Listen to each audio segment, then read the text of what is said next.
तर नमस्कार मंडळी, स्वागत आहे तुमचं आपल्या चॅनलमध्ये. तर रानभाज्यांच्या या सिरीजमध्ये सगळ्यात महत्त्वाची आणि सर्वात जास्त औषधी गुणधर्म असलेली कंटोळ्याची भाजी बघा. कंटोळ्याचा वेल आहे आणि त्याला कंटोली आले आहेत. तर मी तुम्हाला या व्हिडिओमध्ये त्याचे औषधी गुणधर्म सांगणार आहे आणि त्याची रेसिपी कशी केली जाते ते सुद्धा सांगणार आहे.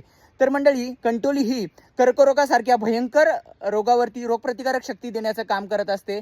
तर आजच्या या केमिकलच्या युगात कॅन्सरचा प्रादुर्भाव खूप वाढलेला आहे आणि ही कंटोळ्याची भाजी तेवढीच महत्त्वाची आहे. तर चला जाणून घेऊया या भाजीचे औषधी गुणधर्म.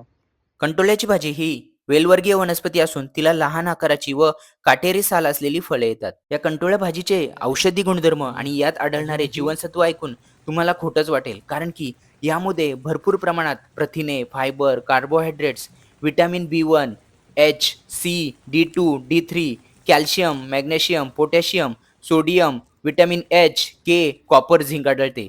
म्हणजेच ही भाजी सामान्य नाही, कारण की या भाजीमध्ये शरीराला मजबूतपणा देणारी सर्वच जीवनसत्वे आढळतात आणि हे अनेक शास्त्रीय चाचण्यांमध्ये सिद्ध सुद्धा झालेले आहे.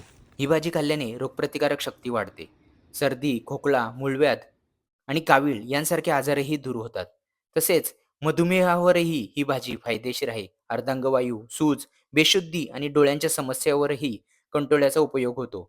ताप असला तरीही तुम्ही कंटोळी खाऊ शकता. या भाजीचे सर्वात महत्त्वाचे औषधी गुणधर्म म्हणजे ब्लड प्रेशर आणि कॅन्सर सारख्या गंभीर आजारांपासून ही भाजी संरक्षण करते. तर मंडळी, औषधी गुणांनी समृद्ध असलेल्या या कंटोळ्या भाजीचे नक्की सेवन करा. भेटूया पुढच्या व्हिडिओमध्ये एका नवीन रानभाजी सोबत.